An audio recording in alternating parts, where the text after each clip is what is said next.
800 EVM जल करके खाक हो गई। कितनी हुई? 800। 1000 में से केवल 200 कम। इतनी बड़ी संख्या में ईवीएम मशीन जल करके खाक हो गई है और आग भी वहां पर लगी है जहां पर कमरे के अंदर बिजली तक भी नहीं थी।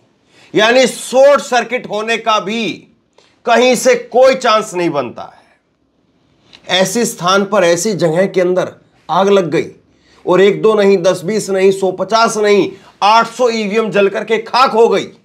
यह खबर आज किसी चैनल ने, किसी अखबार ने कवर की है क्या? इस पर कोई चर्चा हुई है क्या?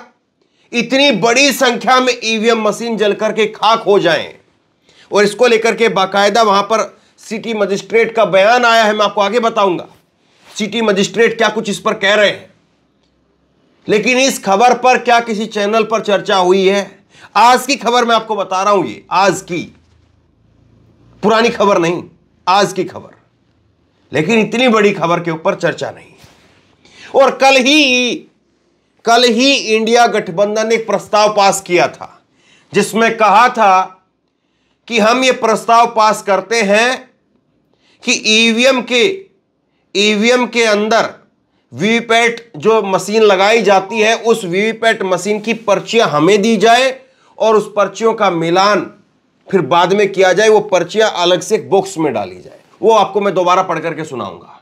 तो अब सवाल यह है कि क्या वाकई ये संयोग की बात है या ये प्रयोग की बात है?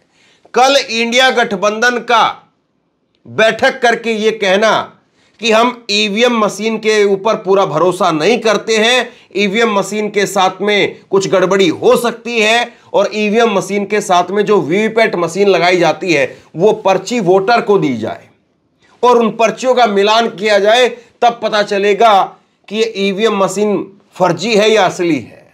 तो क्या यह संयोग की बात है या प्रयोग की बात है कि कल इंडिया गठबंधन ने प्रस्ताव पास करके यह कहा था और आज खबर आ गई 800 मशीन जल करके खाक हो गई है? क्या कहेंगे इसको आप? ये तस्वीरें आप देख रहे हैं, जो मशीनें थोड़ी बहुत बची हैं या जो मशीनों पर थोड़ा बहुत नुकसान हुआ है या मशीनों में जिस भी तरह से जो भी हुआ बचा है, लोग, अधिकारी उनको निकाल करके लेकर के जा रहे हैं। मैं कुछ खबर आपको दिखा देता हूं, आप खबर देख लीजिए, फिर उसके बाद में इस पर आगे बात करते, तफसील से बात करेंगे, क्योंकि बाकी चैनल इस पर बात नहीं कर रहे हैं। इधर उधर वेबसाइट में ये खबर आपको जरूर दिख जाएगी, लेकिन इस पर कोई लंबी चौड़ी बहस नहीं होगी, इस पर कोई बात नहीं होगी, क्योंकि लोगों को पता चल गया तो फिर अपने आप में सवाल खड़े हो जाएंगे। खैर, खबर मैं आपको दिखाता हूं। यह खबर है जी न्यूज उत्तर प्रदेश उत्तराखंड की। मैं बता रहा हूं वेबसाइट वगैरह में आपको खबर मिल जाएगी, बाकी जगह खबर मिलनी मुश्किल है।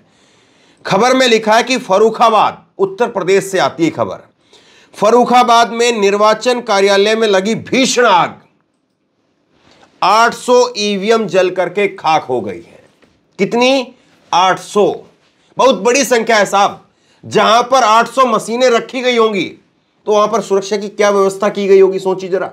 ऐसा तो है नहीं कि कोई कबाड़ी का गोदाम था और उस कबाड़ी के गोदाम में कोई वहां से किसी ने फेंक दिया, कोई साजिश कर दी या कुछ हो गया, या कोई वहां पर बैठ करके बीड़ी माचिस पी रहा था और उसके बाद में वहां से वो हो गया। ऐसा नहीं है ना।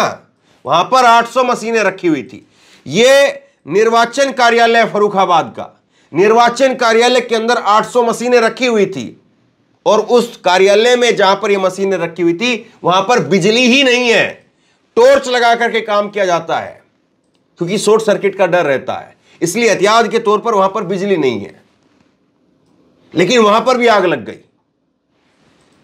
फर्रुखाबाद में कलेक्टर परिसर के पास में बने निर्वाचन कार्यालय की बिल्डिंग में आग लग गई, जिससे कार्यालय में मौजूद निर्वाचन संबंधित कागजात और करीब 800 ईवीएम मशीनें जल करके खाक हो गई।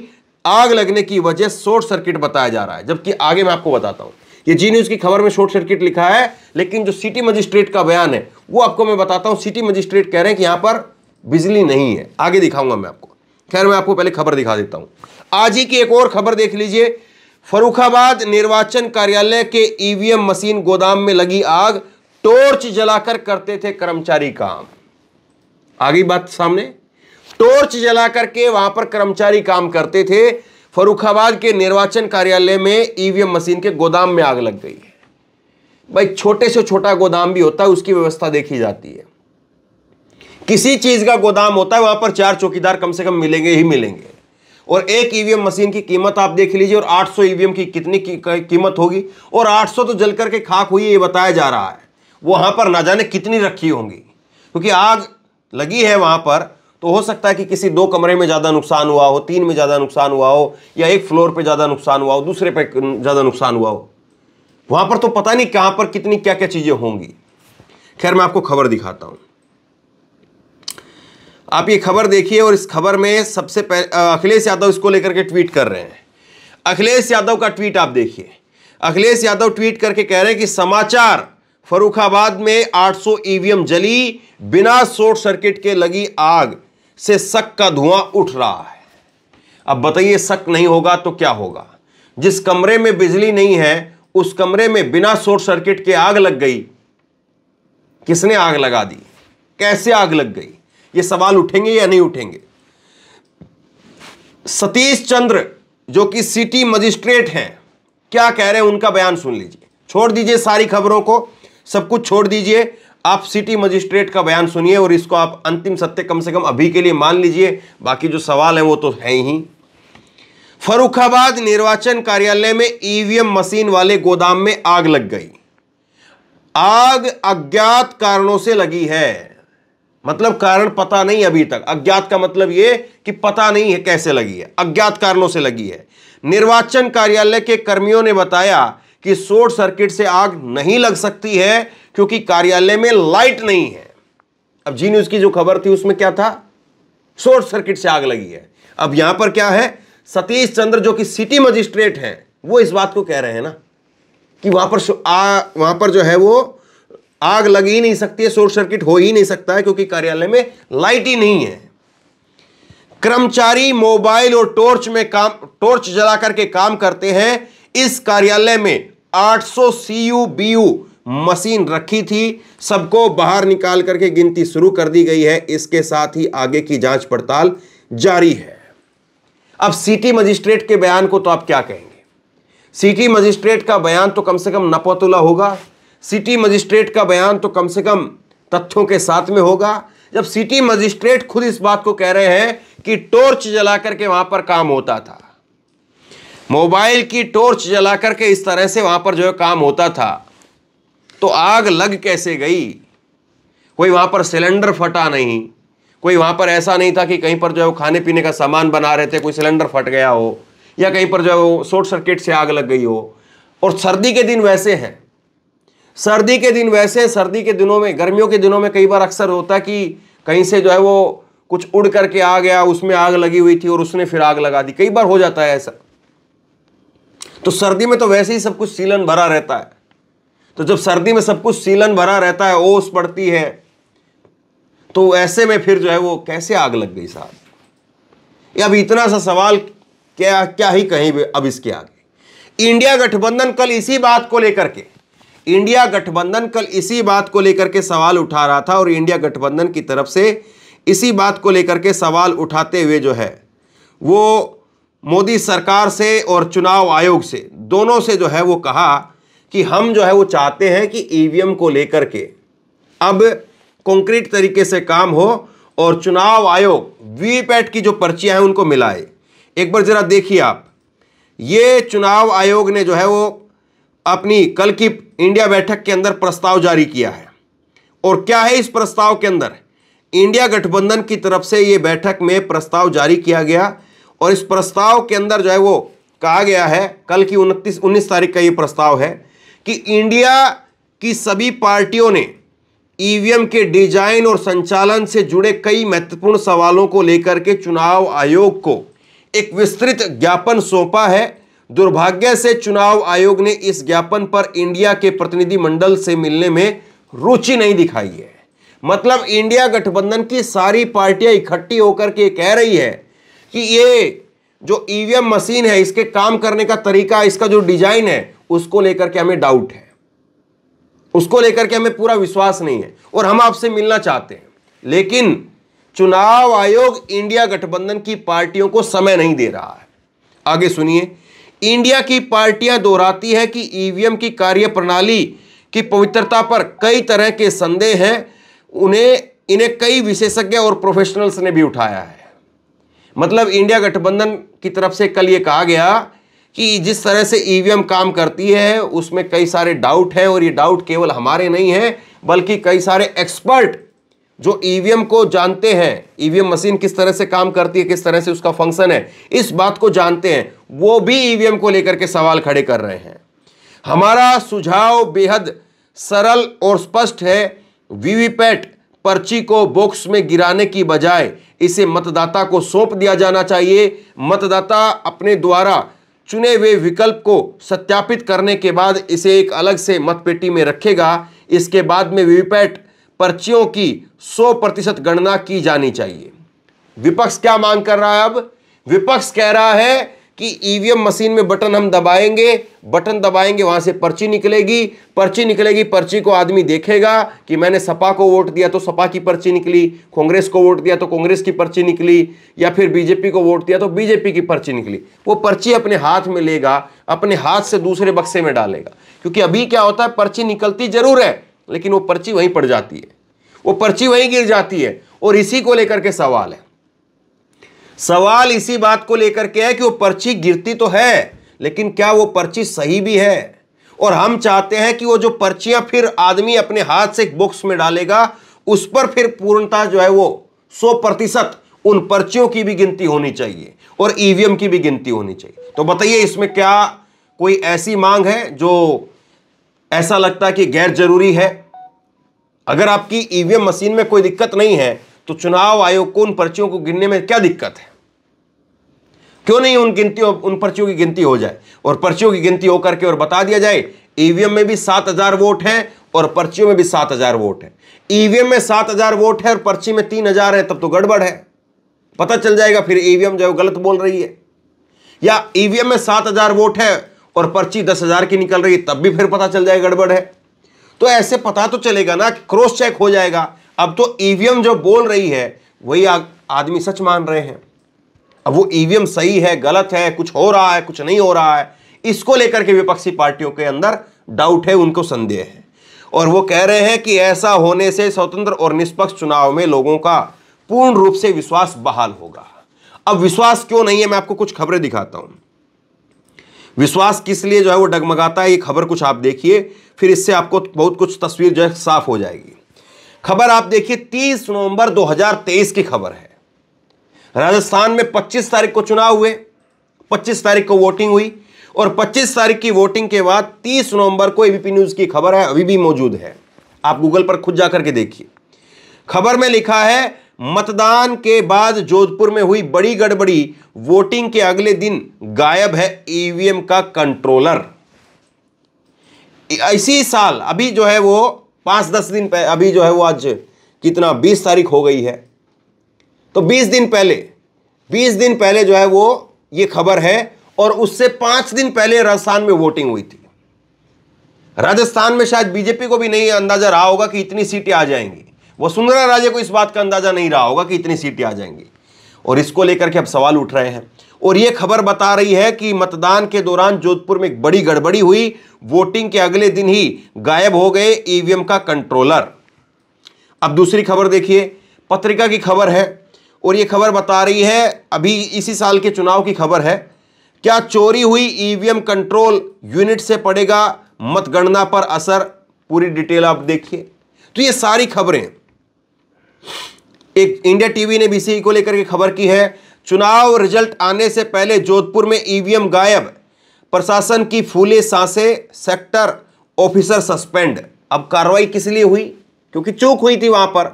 और चूक क्यों हुई और उस चूक का क्या खामियाजा रहा? उस चूक की वजह से क्या हुआ?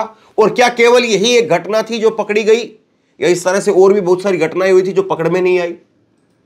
और इसी तरह से बालाघाट मध्य प्रदेश के अंदर भी यह देखने को मिला कि पोस्टल बैलेट पहले से खोल दिए गए हैं। तो वो एक अपने आप में एक अलग तरह की खबर है, लेकिन थी चुनाव से जुड़ी हुई। राजस्थान की एक और खबर जो है मैं आपको बता रहा हूं, 2 दिसंबर की, अभी 18 दिन पहले की। ईवीएम कंट्रोल यूनिट चोरी के मामले में 8 दिन बाद भी पुलिस के हाथ खाली, जांच के लिए टीम गठित कर दी गई है। यह सब हो रहा है, चुनाव में हुआ है। इसी चुनाव में इसको आप क्या कहेंगे?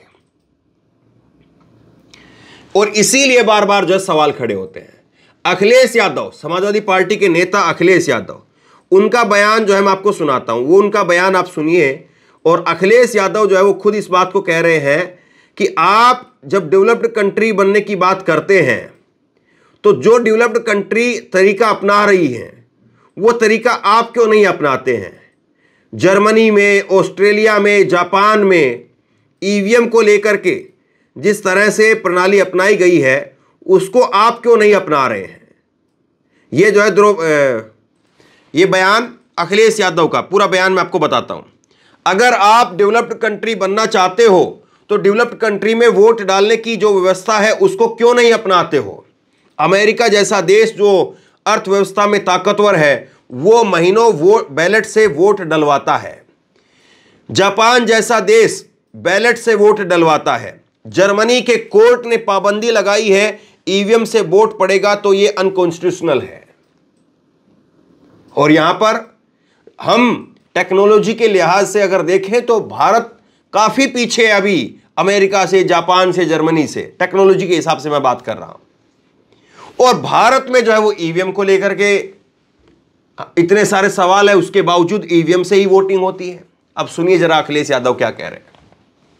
जानते नहीं है, आप पत्रकारिता है तो ठीक से करें पत्रकारिता, और किसी की बात को ये ना कहें। समाजवादियों ने कहा कि अगर आप अमेरिका से नकल कर रहे हो, आप डेवलप्ड कंट्री बनना चाहते हो, तो जो डेवलप्ड कंट्री में व्यवस्था है वोट डालने की उसको क्यों नहीं अपना रहे हो आप? अमेरिका जैसा देश जो अर्थव्यवस्था में ताकतवर है वो अपने यहाँ महीनों बैलेट से वोट डलवाता है। जापान जैसा देश जहाँ से ईवीएम कभी बनी वो बैलेट से वोट डलवा रहा है। जर्मनी का जो सुप्रीम कोर्ट है उसने ये पाबंदी लगाई कि अगर ईवीएम से मशीन से वोट पड़ेगा तो वो अनकॉन्स्टिट्यूशनल है।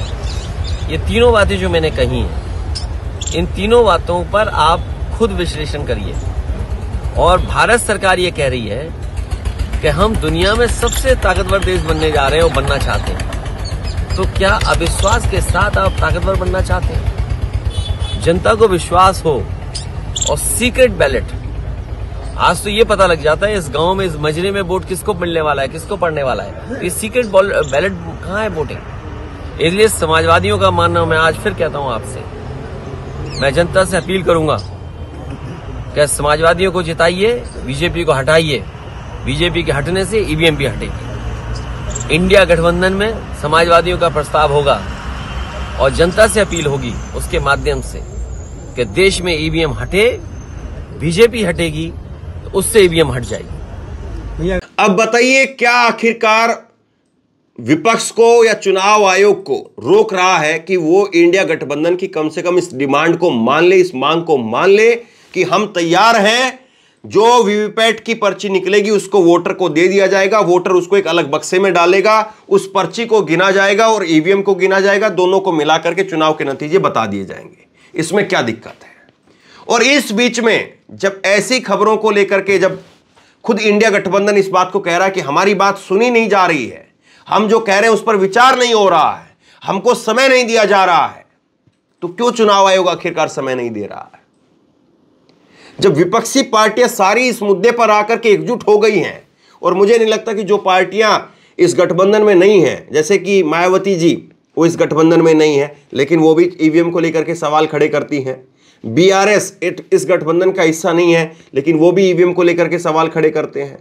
तो इसी तरह से जितनी भी पार्टियां हैं, चाहे अकाली दल हो, चाहे और दूसरी पार्टियां हो, जो इस गठबंधन का हिस्सा नहीं है, उनको भी इस बयान, इस जो है वो डिमांड से, इस मांग से शायद आपत्ति नहीं होगी, और उल्टा वो लोग हो सकता है कि इससे खुश होंगे कि हाँ ये सही तरीका है, आप वीवीपैट की जो पर्चियां हैं उसको वोटर को दे दीजिए, वोटर उनको बक्से में डालेगा, बक्से की सारी पर्चियां और ईवीएम को मिलाकर के ही चुनाव के नतीजे बताए जाएं, उसमें 2 दिन का 4 दिन का और समय लग जाएगा, दिक्कत क्या है? लेकिन अगर कोई इसको नहीं मान रहा है तो क्या उस पर सवाल नहीं उठेंगे? और इस बीच में ऐसी ऐसी खबरें आ जाना सामने, कल ही जो है ये प्रस्ताव पास हुआ है और आज ही जो है वो 800 मशीनों के जल करके खाक होने की अगर खबरें निकल करके सामने आती हैं तो ऐसे में अपने आप में जो है उन चीजों को और बल मिलता है जो ईवीएम के ऊपर सवाल उठाती है, उन चीजों को और बल मिलता है जिससे यह कहा जाता है कि ईवीएम जो है उसमें कुछ न कुछ गड़बड़ी है। और उन खबरों की तो मैं बात ही नहीं कर रहा हूं कि फलां नेता के घर पर ईवीएम मशीन मिली या फलां नेता की गाड़ी में ईवीएम मशीन मिली। वहां पर हो सकता है कि कुछ मजबूरी हो, लेकिन विपक्ष की यह डिमांड मांगने के पीछे ना जाने चुनाव आयोग की क्या मजबूरी है, जो चुनाव आयोग विपक्ष को समय नहीं दे रहा है। और आज ऐसा क्या हुआ है, इसकी पता नहीं कोई चैनल चर्चा क्यों नहीं कर रहा है कि 800 मशीनें जल करके खाक हो गई हैं। कल के अखबार भी आप देख लीजिएगा, क्या किसी अखबार में चर्चा होती है क्या? तो सवाल ये है। शेयर कीजिए इस खबर को, और आप क्या सोचते हैं नीचे कमेंट बॉक्स में लिख करके जरूर बताइए। लोगों तक इस खबर को जरूर शेयर कीजिएगा, और इसी तरह की तमाम खबरों के लिए ऑनलाइन न्यूज इंडिया को सब्सक्राइब कीजिए। साथ में जो बेल आइकन है घंटी उसको जरूर दबाइए, ताकि जैसे ही कोई खबर अपलोड करें उसकी नोटिफिकेशन सीधे सबसे पहले आपको मिल सके। अगर ये वीडियो फेसबुक पर देख रहे हैं तो फेसबुक पर हमारे पेज को लाइक कीजिए, फॉलो कीजिए और इस खबर को शेयर कीजिए। आपका बहुत बहुत धन्यवाद।